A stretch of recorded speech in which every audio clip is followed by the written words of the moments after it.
So, welcome to Gaia Community. We are Earth-based Pagan Unitarian Universalist congregation meeting here on Zoom every Sunday at 4, uh, with social hour at 3. Uh, this week, if you do not wish to be seen during this recording, please let us know or block your camera. Today, for the Chalice Lighting, we read the words of Dr. Kulur Makim from the Unitarian Union of Northeast India. Dear divine source of creation and of all enlightenment, may this chalice be lighted in your wonderful vastness to help us stay grounded in your eternal light and righteousness. We gratefully align with you for everything within and around us that has shaped our individual lives and as a spiritual community. May our souls find purpose, meaning, and peace as we evolve in our thoughts, work, and journey here, now, and beyond. Blessed be. Blessed be. For anyone unaware, this is the third week of Gaia Community's Patron Selection Festival. We will once again be experiencing 4 nominees for next year's patron. Today, we'll be hearing from the temples of Isis, Spirit of the Phoenix, Ganesha, and Apollo.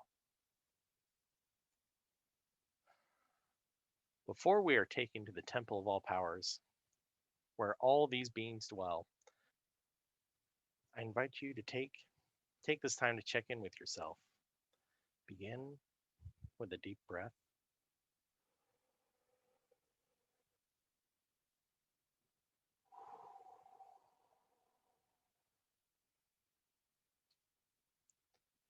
As you continue breathing slowly and deeply, consider these things. How are you feeling today?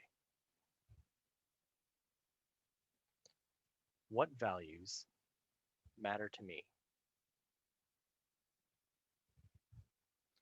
What am I seeking in matters of spiritual kinship? What needs do I seek to have fulfilled by this community?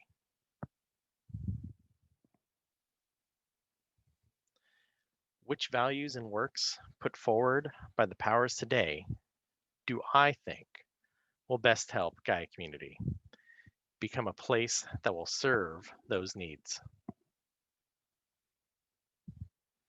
As you consider these points, know that your needs are valued, and this selection process has as its goal the meeting of the most spiritual needs of the most members, and will in no way require any member or attendee to adopt a personal patron relationship with any powers introduced or selected. As with all our rites, you are invited to participate at the level you feel comfortable with.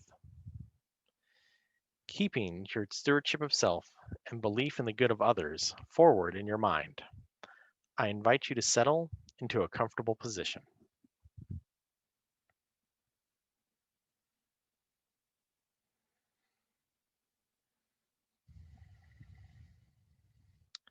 Your eyes might be open or closed, whichever best facilitates the taking of the journey for you. Let your journey begin where you are, in your own space.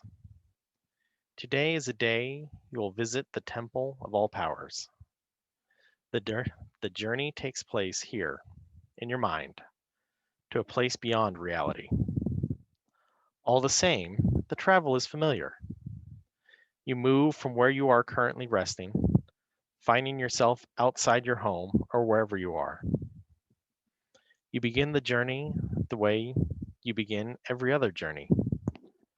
Perhaps you've summoned a car. Perhaps you've walked to the bus stop. Perhaps you're driving or riding in a friend's vehicle. However you travel, the journey is simple.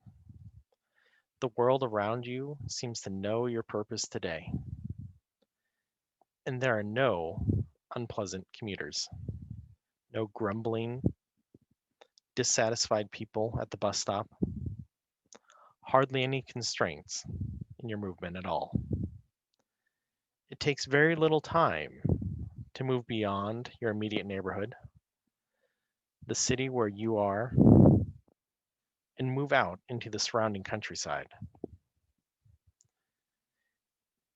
It is about now that your intention guides you, and the land around you begins to change. The road shifts from pavement to old paving stones.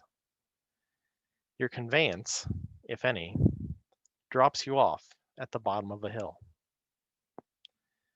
You see that there is a moving walkway of some sort going up the hillside, or the option to walk up the smooth paving stones.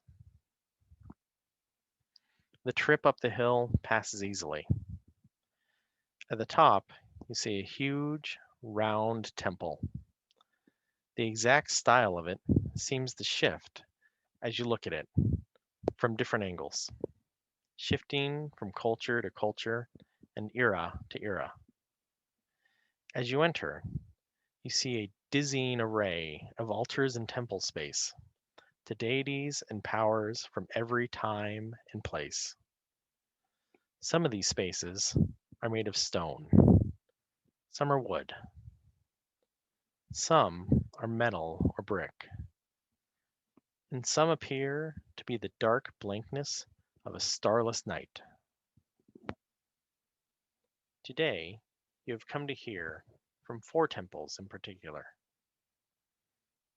Isis, Spirit of the Phoenix, Ganesh, and Apollo. As you approach, the attendees and workers of the temples make preparations to invoke the presence of their power and prepare those who are here for sacred work.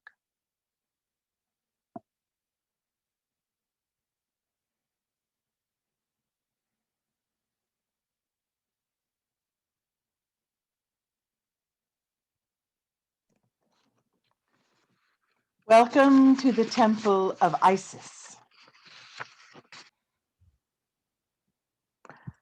You may be familiar with my lady as a goddess of Egypt, born of Nut, the sky goddess, and Geb, the earth god, sister and wife of Osiris.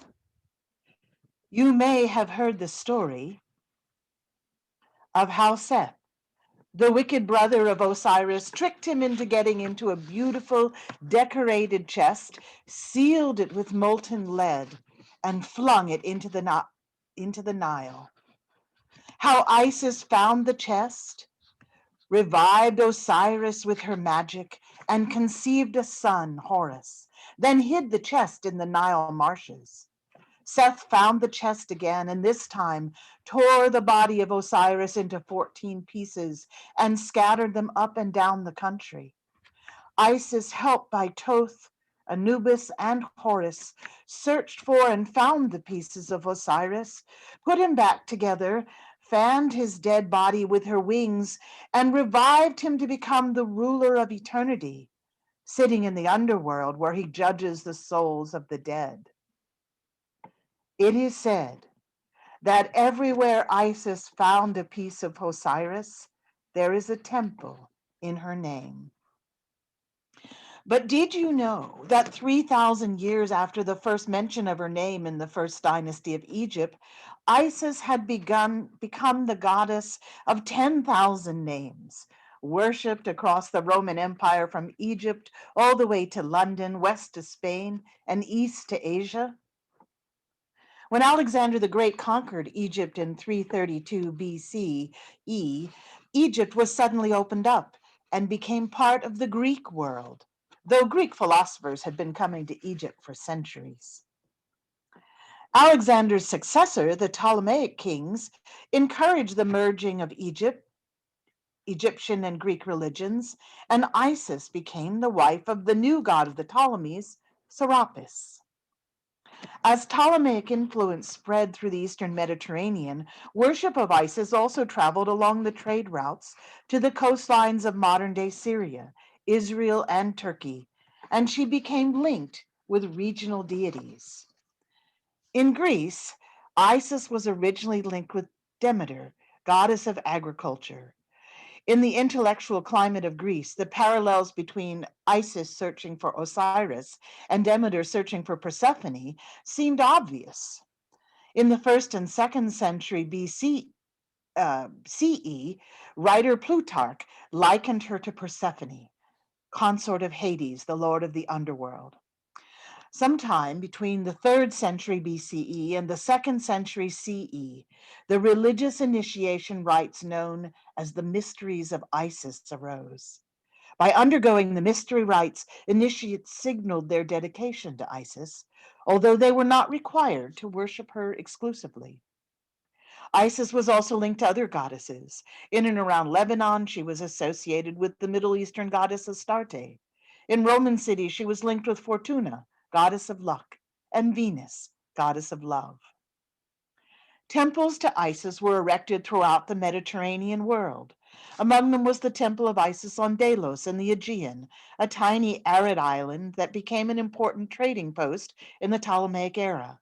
The impressive Doric Temple of Isis, whose ruins still stand on the island, was built in the early 2nd century BCE. Roman merchants operating on Delos adopted the Isis cult they found there and took it back with them when they returned to Naples, Campania, Ostia, Rome, and Sicily. By the 1st century CE, her cult had reached as far as Spain. As worship of Isis continued to spread, the goddess's responsibilities expanded as well. In addition to her traditional roles as wife, mother, magician, healer, and protector of the dead, Isis was worshipped as the goddess of good fortune, the sea, and travel. Sailors revered her.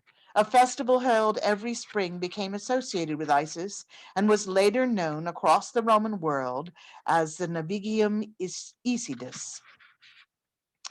Many cities that depended on maritime trade, such as Pompeii, looked to Isis to defend them from the caprices of Neptune. One of the best preserved temples to Isis can be found in Pompeii. Built in the 1st century AD, its frescoes depict Isis as Roman worshippers would have imagined her, in a Hellenized form rather than Egyptian. The Roman powers were not always happy with foreign cults. Shrines and altars to Isis were set up on the Capitoline Hill at the heart of Rome by private persons in the early 1st century BCE. The independence of her cult from the control of Roman authorities made it potentially unsettling to them. Her rites were also open to everyone, wealthy and poor alike, and this was also unsettling. In the 50s and 40s BCE, when the crisis of the Roman Republic made many Romans fear that peace among the gods was being disrupted, the Roman Senate destroyed these shrines, although it did not ban Isis from the city outright. In ensuing years, the Egyptian cults gradually became an accepted part of the Roman religious landscape. In fact, the Flavian emperors in the late 1st century CE treated Serapis and Isis as patrons of their rule in much the same way as traditional Roman deities such as Jupiter and Minerva. But enough history. You have come to her temple, seeking to know if Isis should become your patron for the coming year.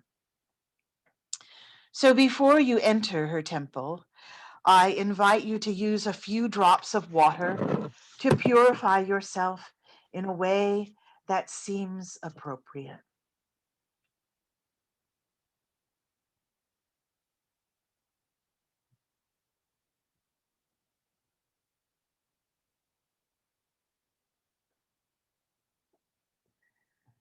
Once we enter her temple, we'll see and hear some of the rites going on and have the opportunity to receive a blessing from Isis.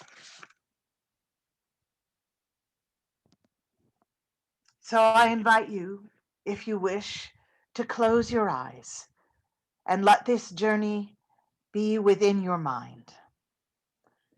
And take a few deep breaths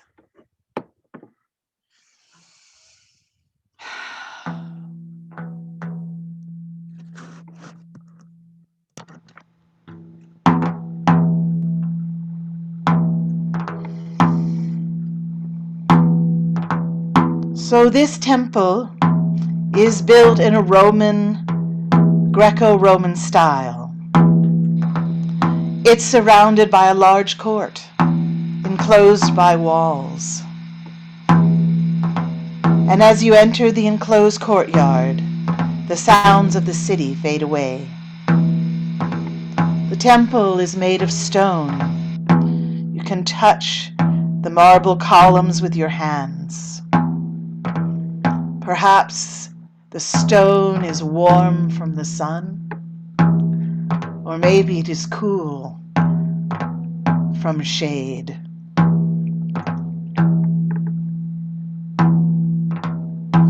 Once you move inside the temple itself, you'll notice that there is artwork, frescoes on the wall, with Egyptian themes, stories of Isis,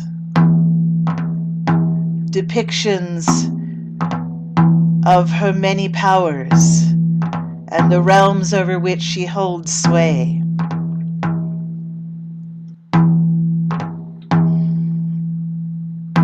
Perhaps at the back there are rooms for priests and priestesses and other ritual functions. But your eyes are drawn to a life-size statue of Isis, standing in a somewhat secluded place near the rear of the temple space.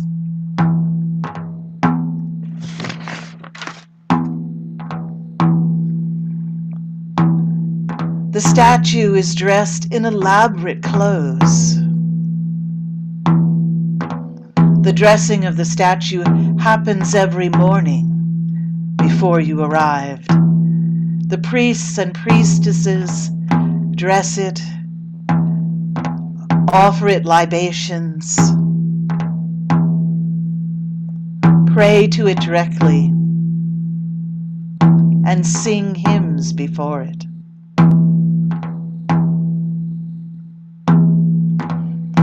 You might also see a pitcher of water representing the Nile, or there may even be a pool of water fed from an underground cistern that rises and lowers like the water of the Nile flood.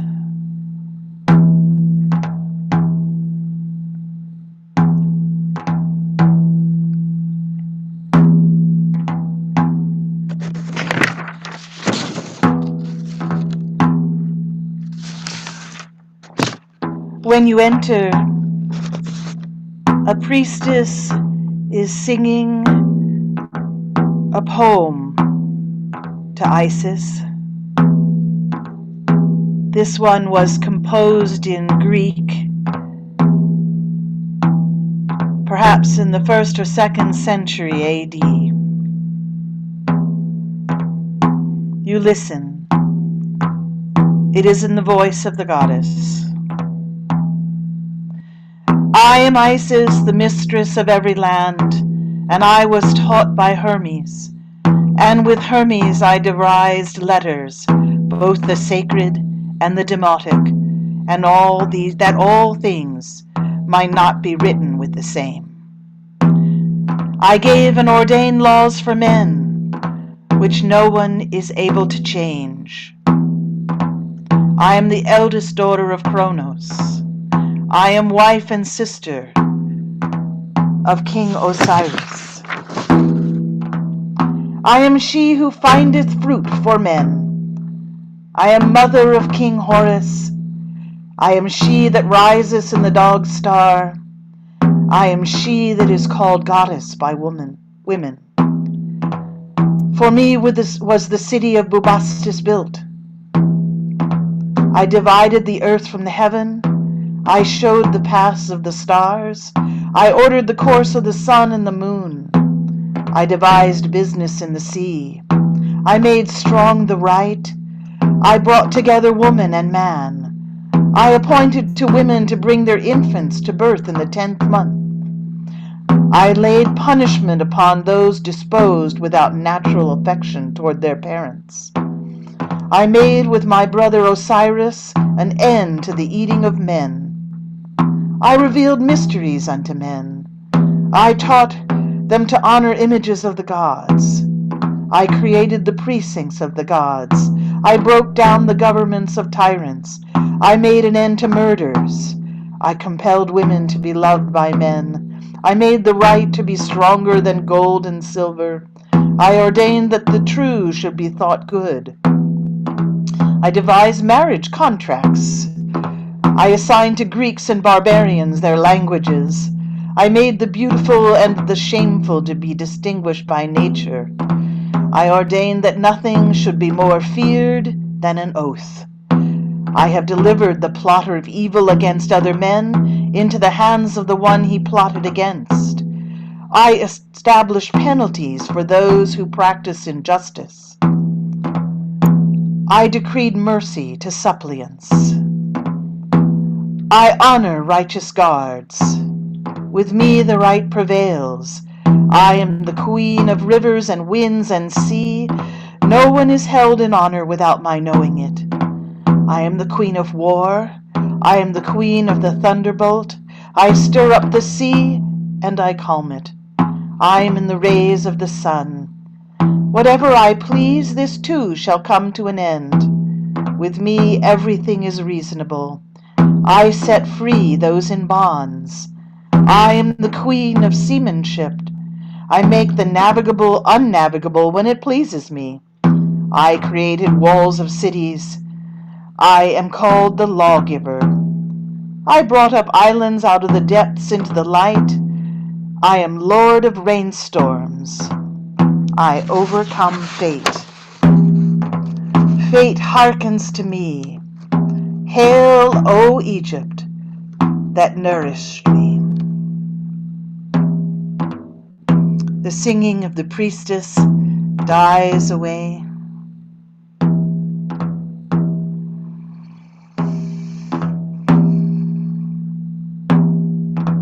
And perhaps now you notice a blurring in the statue of Isis.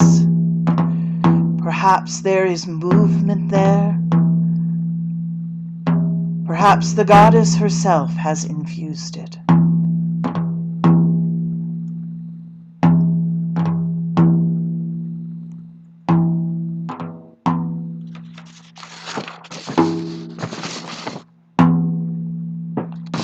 If you wish, you may take your oil and use the first two fingers of your dominant hand. If you don't have oil, you may use water.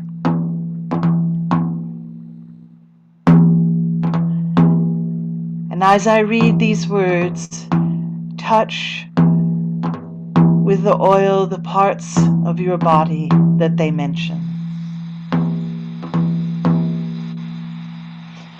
I stand pure in the light of Isis. Your light flows within me and through me. The light of Isis touches my head. May I unite with the divine. The light of Isis flows to my forehead. Let my mind be cleared. The light of Isis flows within my throat. Let my voice be true. The light of Isis flows within my heart. Let my soul be loving. The light of Isis flows within my stomach. Let my instincts be right. The light of Isis flows within my loins. Let my desires be holy. The light of Isis flows within my legs. Let my travels be blessed. The light of Isis flows within my feet. May my placement be just and my footsteps forever welcome in the holy places. The light of Isis flows within my hands. May my works be pleasing to you, Isis. Abide with me, Isis. Let me live within the glory of your light forever and ever.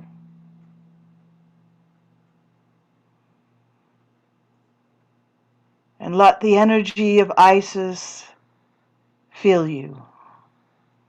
Receive her blessing on all that you do and are.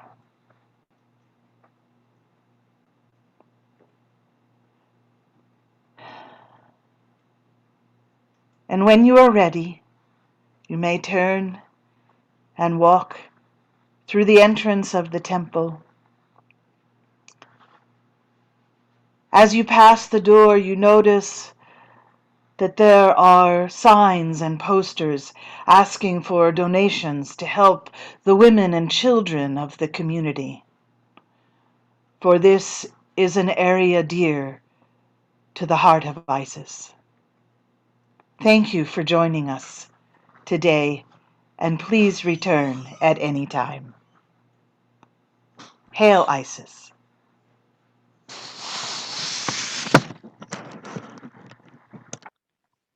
Hail Isis.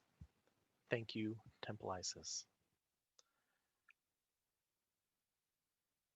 As you back away and you feel the temple around you, temple of all powers, reconfigure itself. And you turn and you find yourself facing the spirit of the phoenix. You might imagine the Temple of the Phoenix, a large open courtyard. In the center rises a pillar, carved and shaped. All around you, you see ornaments of gold. All around you, you see, too, the traces of smoke, fire in the air, a sweet smell of spices, and the song of the wind rushing through. The phoenix is the great firebird, that mythical being that lives 500 years before building its nest out of sacred wood, returning to that nest, setting itself alight to be reborn from the flame and the ashes. This is the spirit of the phoenix, that creature that destroys and renews itself, that creature which is renewed by fire.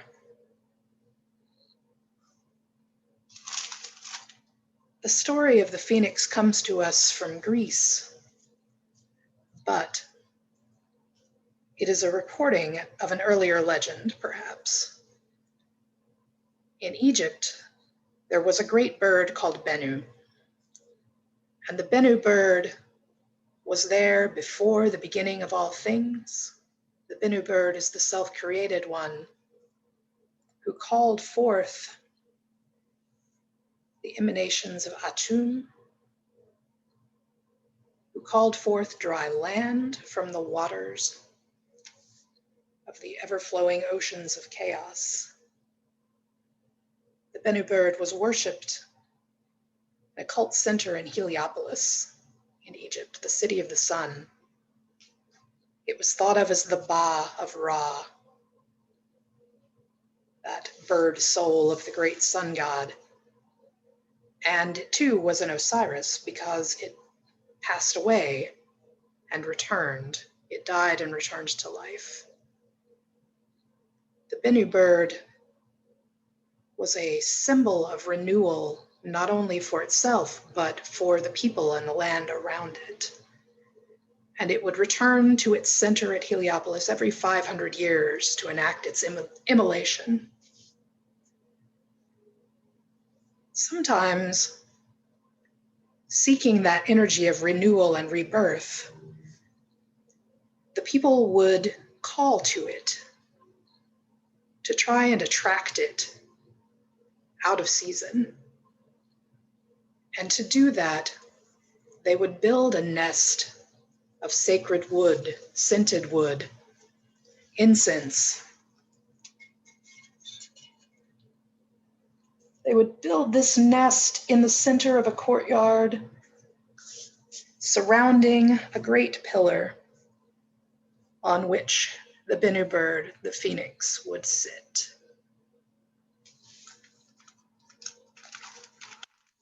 And they would call to it cinnamon and spices, sandalwood,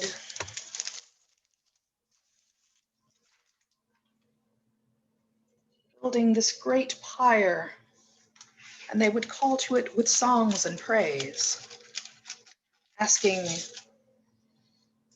for the bird to come, asking for the bird to bring its spirit of renewal.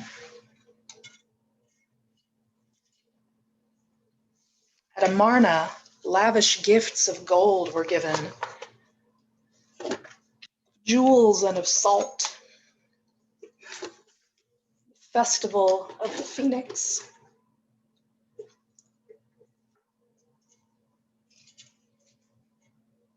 These expensive gifts were distributed amongst the people.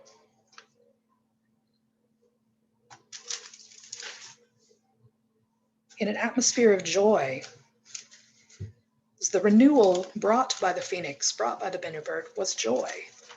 That sense that no matter how old, no matter how tired, no matter how strained and stressed the world may have become, that it too could be renewed by flame. Herodotus brought the legend of the phoenix to Greece.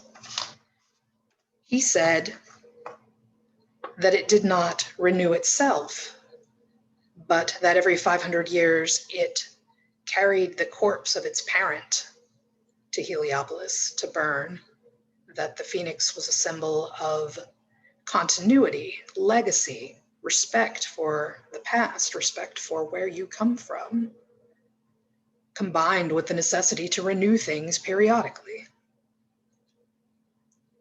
As we think of the spirit of the phoenix, as we think of how the phoenix relates to our world, imagine we have, all of us, been through a great deal of stress and strain in our personal lives.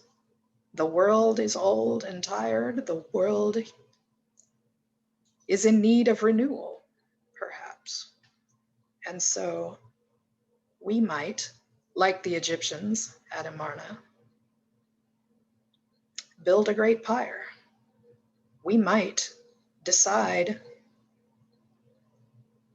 what that was of value to us must burn in order for life to continue, in order for life to renew itself. I invite you to take a moment as I build my pyre here to imagine those things of the past, those things of the world as it is, so valuable and so precious to us, to our experience, that we might put on the pyre to call the phoenix to us. What blessings of the past are we willing to burn in order to create a new world? What old ways no longer serve us, though they were powerful and meaningful and valuable at the time? What must we now put aside?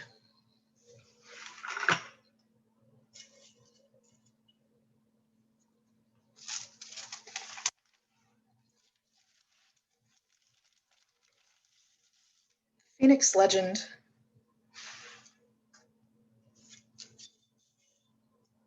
passed through the culture of the Greeks, passed into the hands of the Romans, where it was fully developed into the symbol that we understand it as today, that symbol of individual rebirth, that any of us, perhaps, like the phoenix, could rise again from our own ashes.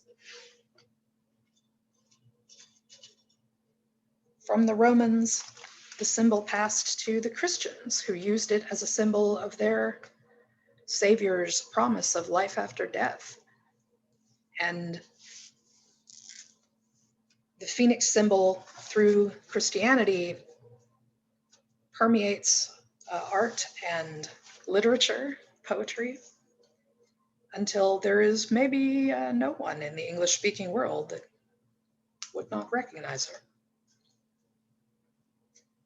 When we think of the spirit of the phoenix, we also maybe think of the firebirds and thunderbirds in other cultures. The Feng Huang, Chinese phoenix, often paired with the dragon. Her appearance is a sign that big change is coming. Her appearance is a sign that the world is ready to receive a new blessing and a new way of being. Think too of the Slavic firebird, that beautiful, unattainable thing that is the object of quests, that is the object of seeking and searching. These too are part of the spirit of the phoenix. And so, as we consider the spirit of the phoenix as our patron, let us consider these questions too. What are we seeking? What renewal would we have? What joy are we in quest of?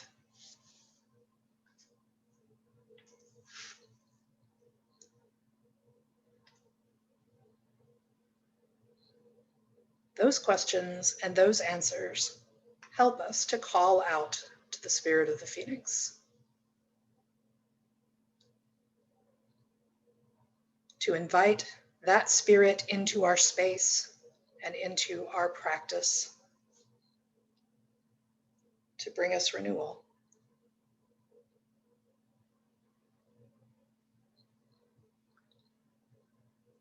And two, we have to consider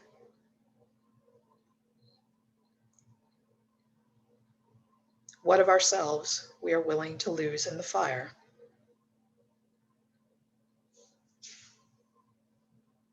These questions may guide us to a better understanding of the phoenix, to a better understanding of how this spirit fits into our spiritual work.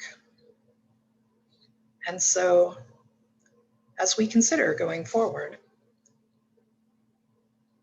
I ask you, are you willing to light this fire? Are you willing to say goodbye to the precious things of the past in order to begin again in flame and joy, in order to arise again in full power? Today, I will not light this fire, but should we choose to take up the work of the phoenix, perhaps someday we will.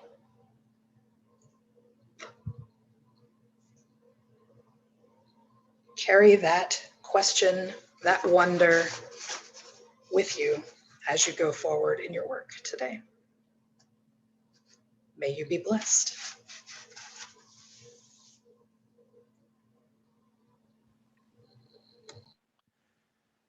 Thank you, Spirit of the Phoenix.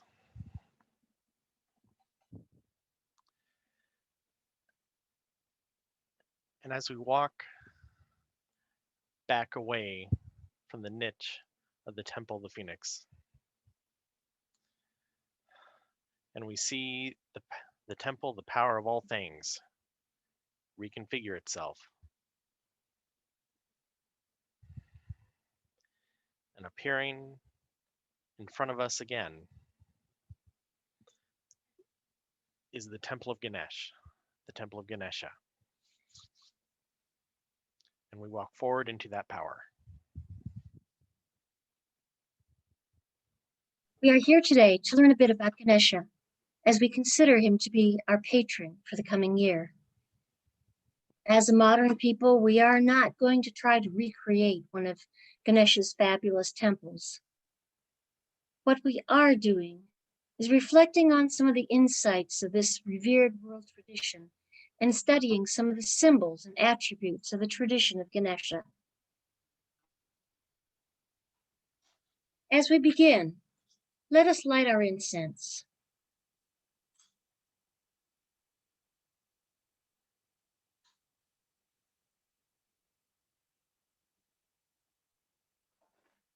Focus on the smoke as it wafts up towards the ceiling.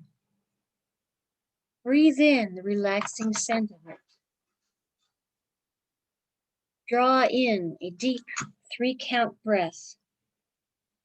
In and then 3 out. Lower your shoulders and settle comfortably into your chair or sofa.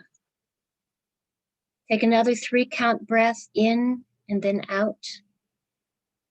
As you visualize a white light around and all throughout your body, clearing your mind of current concerns, worries, and cares. Then continue to take deep breaths as you wish, while hearing about and looking at images of Lord Ganesha.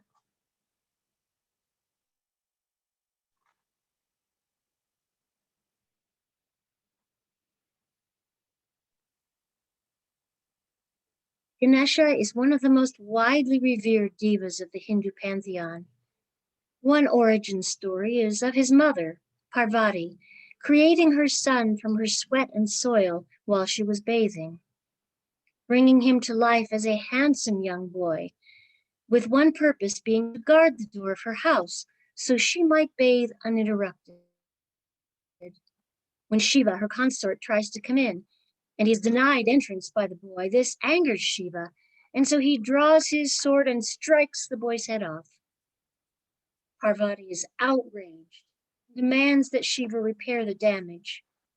So he cuts off an elephant's head to bestow it on the headless Ganesha. During this procedure, one of the elephant's tusks is broken off, which he holds to express that outward flaws do not indicate inward perfection.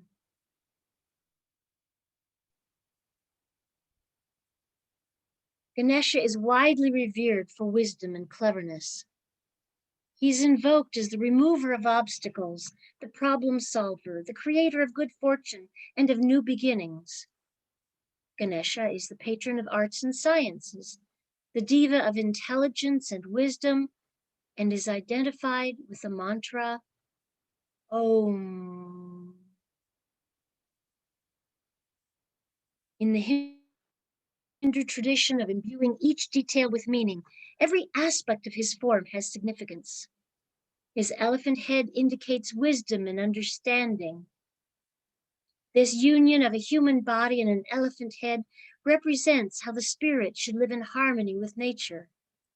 He is often showed with 4 hands, one with an axe for cutting off attachments to the world, one with a rope to pull beings toward higher goals, one with a sweet to reward spiritual discipline, and one with the palm outward to convey blessing and protection for those on a path toward spiritual awakening. His round belly represents the cosmos, and the snake around his waist is the energy which holds the cosmos together. The mouse on which he rides controls the wandering mind as it explores the world for knowledge and enlightenment. For our purposes at this time, it is well to consider new beginnings, to encourage cleverness and thoughtfulness, and to invite good fortune to our search for spiritual discipline. Ganesha also famously loves treats and celebrating good times with friends. How does this all translate for us right now? How do these attributes help us to plan for the immediate future that we face? We are all eager for this current world horror to be done with. We grieve with all of the loss of life, but wonder at the repair to our environment which has occurred while travel was halted and people were sequestered. I have chosen to focus on 3 challenges that we all face right now. The first challenge is of racial and economic diversity. We have talked a lot about new beginnings, but what sort of new beginnings do we plan to create? One that is more of the same by just going back to old habits? Or one that is based on justice and equity, one of tearing down bigotry, misogyny, paternalism, and racism? As UU Gaians, we believe that life should be more fair and equitable for everyone. What can we do to assist in these endeavors? How can we embrace a more diversified world? Because we are certainly headed in that direction. A study by the Brookings Institute suggests that this country is diversifying even faster than projected and should have a non-white majority before 2045. What can we do to smooth and welcome this transition? Oh, we have made progress. It should be mentioned that yesterday was Loving Day, marking the formal legalization of interracial marriage in the landmark 1967 Supreme Court ruling. Marriage equality was finally ratified in 2015. But at the same time, we are fighting some of these same battles. We are facing dire attempts to deny women's legal rights to be in control of their own bodies, as well as a current rash of legislation trying to limit voting rights for BIPOC and poor people. Second challenge to consider is the massive divisiveness and cultural alienation that is our current national climate. It is of great concern to many progressive people that a significant number of folk in this country have been radicalized into rigid, anti-scientific, irrational, militaristic mindsets where empathy, charity, and compromise have been discarded as unnecessary or even as weak. What can be done to counter this sort of behavior? One idea suggests that using gaming theory to reprogramming with radical thinking, which is a notion combining arts and science to meld positive therapies, which seems like a very Ganesha sort of a notion. Are there other methods of ideas that we should consider to work to change minds and hearts to relearn empathy and compassion?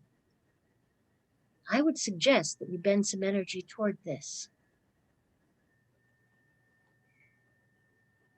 The third one is that of examining ourselves to try to determine a course of action. Good fortune is a hallmark of Ganesha's mythology and is something we could all use right now. It seems, though, that acquiring or attracting good fortune almost inescapably entails taking risks. What are you willing to risk to move forward? Are we willing to go outside our comfort zones, examine some preconceived notions, inspect ourselves closely to discover any blind spots or hidden biases? Oh, we all have them. Shining the light of day on them isn't always an exercise worth considering. I suggest that doing so might open up avenues for good fortune to swell into those shadowy areas. So I now suggest that we do a divination to consider one of these 3 questions. 1, How can I personally assist in a healthier, more just new beginning? What can the community do? 2, what can I or the community do to help find a transition for those who have lost the way to express love and compassion? In what ways can I or the community consider taking some calculated risks to make our part of the world a more welcoming place for those who are different than us? If you feel led to, please consider doing a tarot card draw, perhaps a simple 3-card draw, one for the framework of the situation, one for present circumstances, and the third for guidance of future action. And then, after we do this, we will take a little bit of time to discuss any ideas we might have and consider any questions that there might be. There will be some meditational music while we work.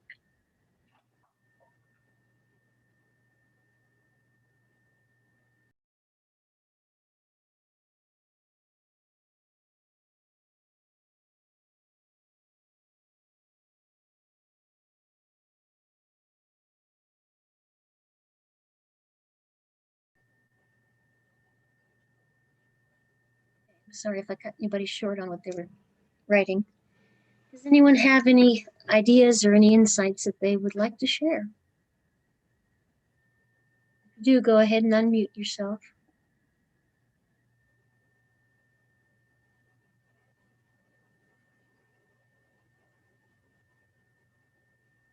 So I was really amused because I didn't do a tarot, I did through the knuckle bones, and the first thing I pulled was Lambda, which says that the one on the left will bode well for everything. And I'm like, you think maybe being more progressive here would be a little bit of a help?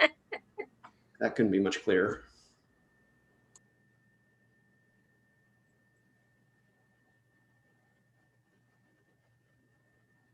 Go ahead, Kimberly. I drew 3 cards in a kind of past, present, future tarot reading. I got the most bog standard past, present, future reading possible, I think, which is that the past card was the 2 of Wands. So the 2 of Wands is a card about planning and thinking about what you're going to do and getting your ideas together, surveying your landscape and trying to figure out what the hell you're going to do. And then in the present position, I drew the Fool.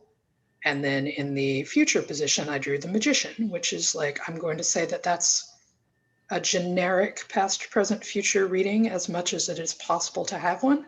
And the takeaway from that is you have spent a great deal of time thinking about it and talking about it, but nothing will happen unless you do a thing that you should move beyond thinking about it and talking about it into doing something about it because you bloody well know what you ought to be doing.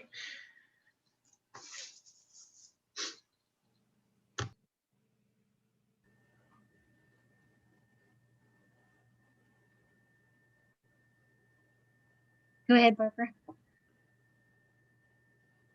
Can you hear me? Yeah. Okay.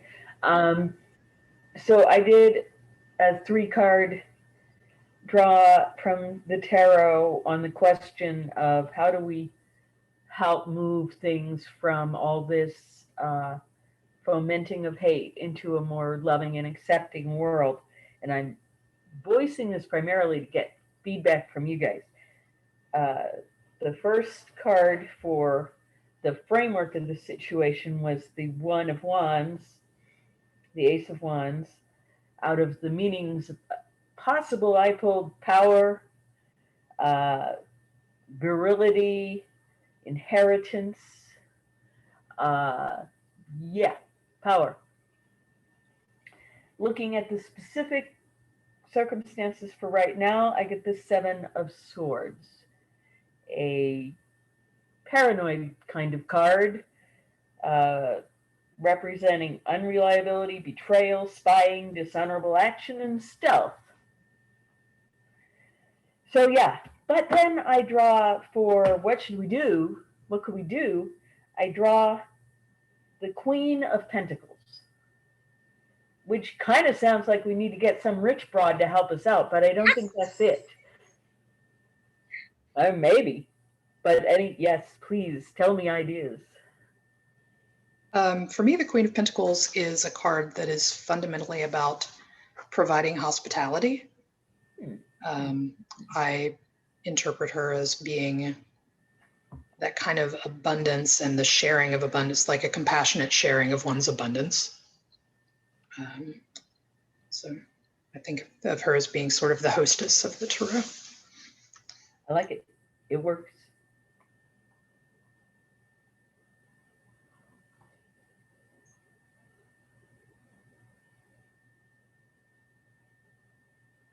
Anybody else?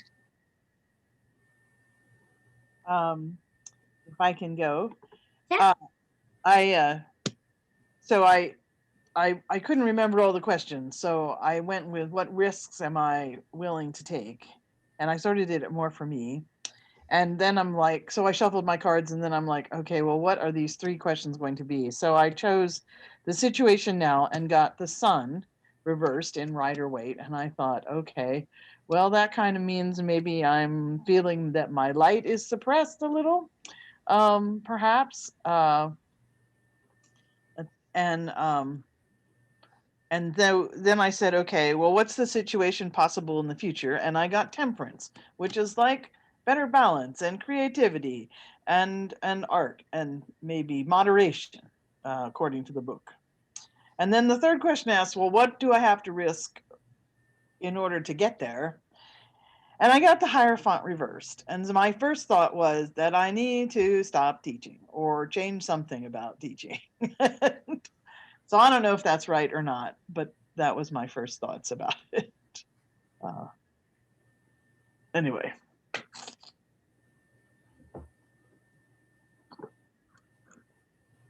Well, mine was a little bit mind-blowing. I used the Druid Animal Oracle, and for the framework, I drew the Water Dragon. I never draw dragons. That stands for bringing what is hidden into light of day, or facing what is with compassion and courage and will. For the present circumstances, I drew the cat, which is guardianship, detachment, and sensuality. Something I'm not good at is the ability to observe without judgment, but working towards wholeness.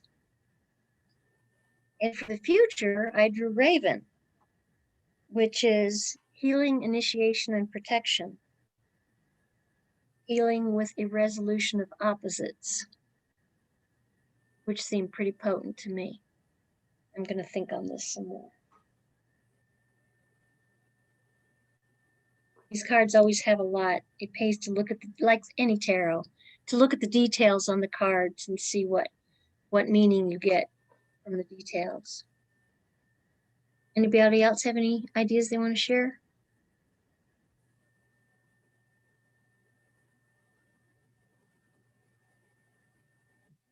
Okay.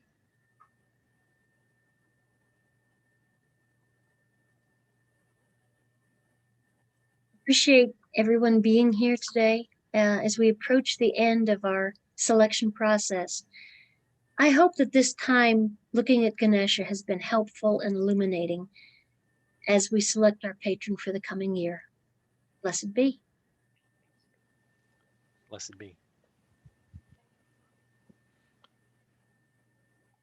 And as we back away from the Temple of Ganesh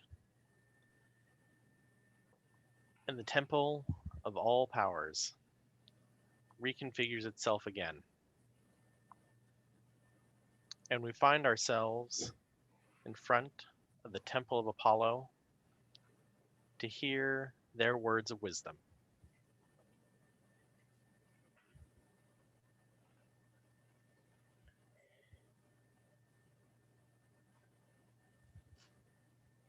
As you draw near to the Temple of Apollo, hear the invocation.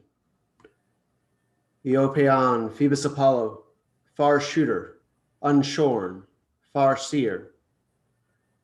When I am still and I listen, I hear your song and it brings me peace, like the warmth of the sun upon me.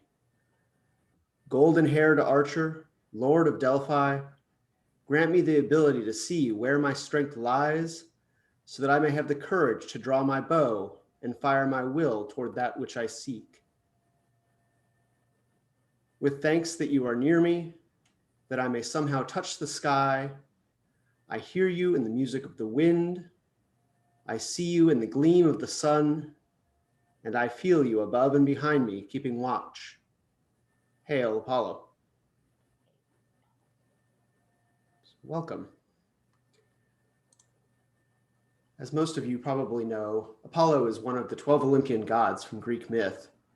He was the god of, among other things, poetry, music, and prophecy.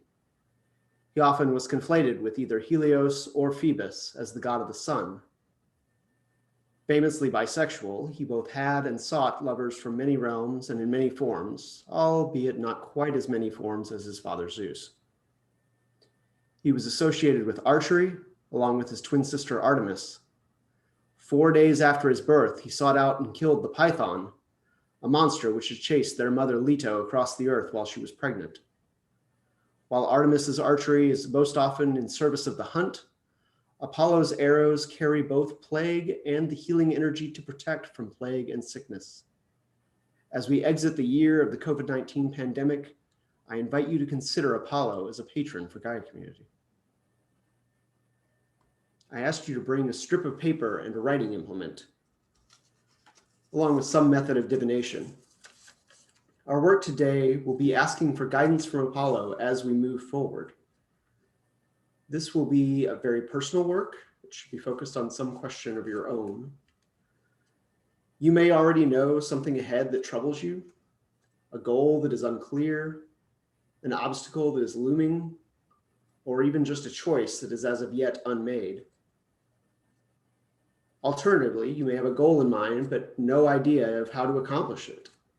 A future that you reach for, but which you believe is as yet unattainable. If one of these things is true, the way you wish to pursue, I invite you to write down that goal, that future, that obstacle in a short sentence on your strip of paper. If instead you were blinking into that sudden distance outside your front door, looking for a path as lockdown ends, I invite you to pick up your divination tools and seek guidance. A light pointed in any direction, a drawn bow that shows you through its tension the arc which the arrow will take when loosed.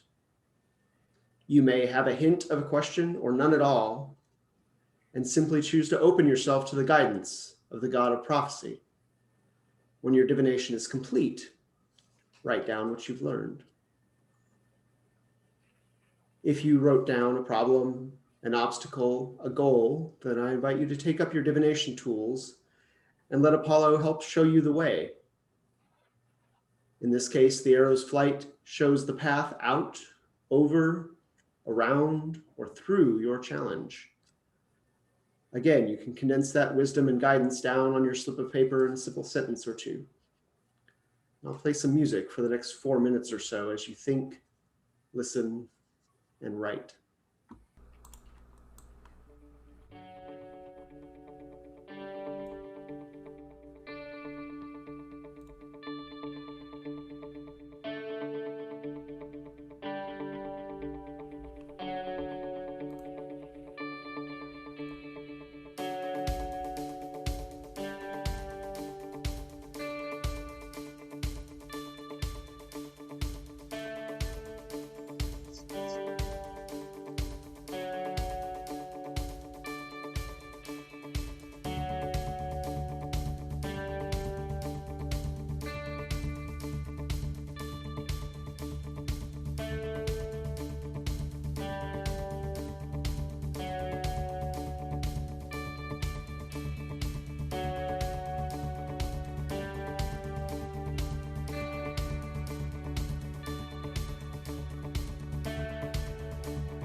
So as you finish up writing, I invite anyone who wishes to share something they learned here. One of my favorite things about having a god of prophecy as a patron for myself is that he's immensely clear when he wants to be. My problem centers around being overwhelmed at work, and he's like, have you thought about working harder at it? Rather than just ignoring it and hoping it'll go away.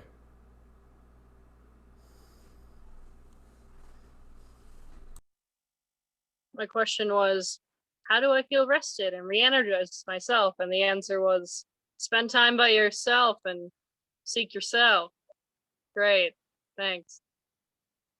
Well, mine was about finding joy and being more playful and going with the flow and inspiration and rejuvenation. Clue by form much. I'm working too hard at finding a new job. That's the thing.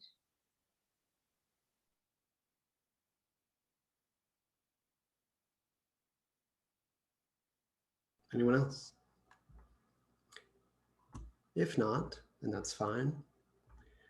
I invite you to take up that slip of paper, focus your attention on it for a moment, and you can repeat after me, muted, probably, so things are clear for the recording. Delphic by nature, father of Asclepius, god of prophecy, creator of the Pythia, god of youth, beauty, and strength, God of intelligence and reason, we ask thee,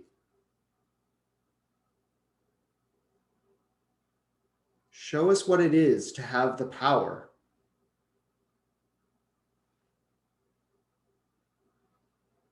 to draw the bow and loose our will into the world. We thank you for your guidance, and we thank you for your light. Hail Apollo. And now, finally, if you have brought some oil with you, I invite you to take that strip of paper and very lightly coat it with that oil so that it's saturated, not dripping, probably. And if you have the means and the freedom here, feel free to light it and watch as the oil makes the paper burn both hotter and slower. Oil was a traditional offering for the Greeks, and it carries our prayers to other realms. If you can light it later in a safe manner, feel free to do so then. Or you may wish to simply bury your slip of paper, or let it be plucked from your hand by the wind to end up wherever its fate will send it.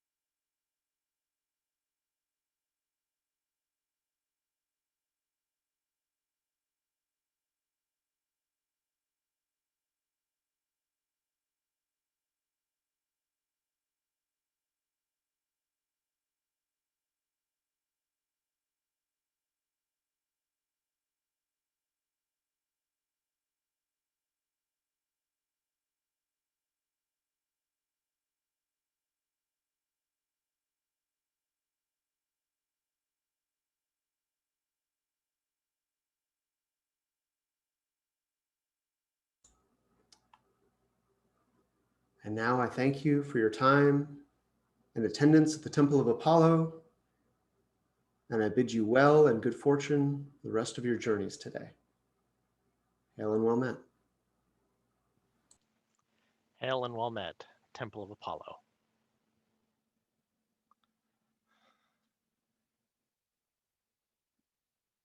And as we back out today, we see, panning in front of us, an image of Isis, of spirit of the phoenix, of Ganesha, and of Apollo. And we thank and honor them for their energies today.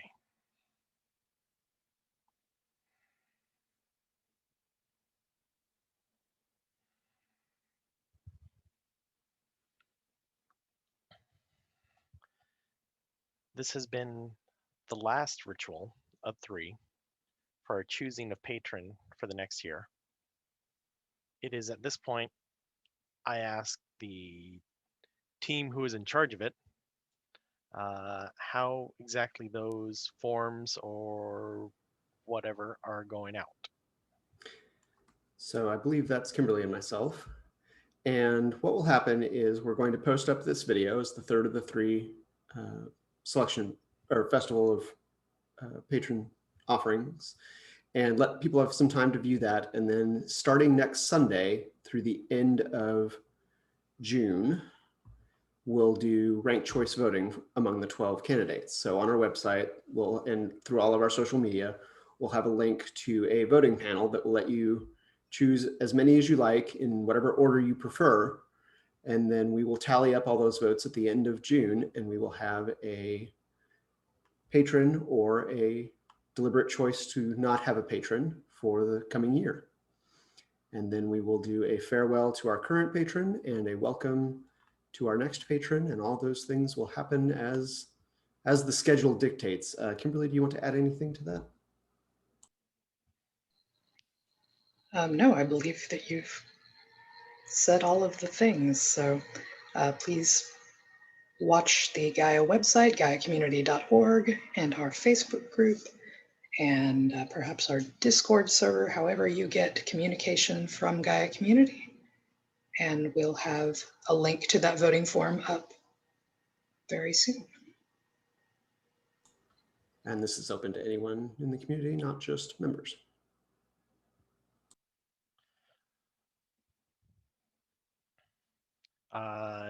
And it is at this point that I ask for, do we have other announcements from around the community? What's going on next week? Summer solstice is going on next week, and Jamie and I are meeting Tuesday to plan it. We celebrate the height of the sun, and we'll see how we're going to do that. The longest day and the shortest night. Thursday will be Joys and Concerns at 8 p.m. Central again on our Zoom channel.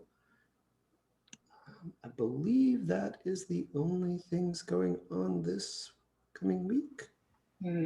I believe we have games night on Friday.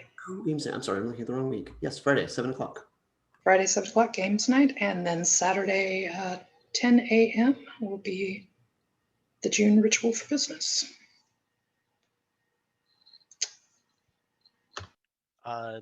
The next 2 weeks after solstice, we have a Bardic Circle.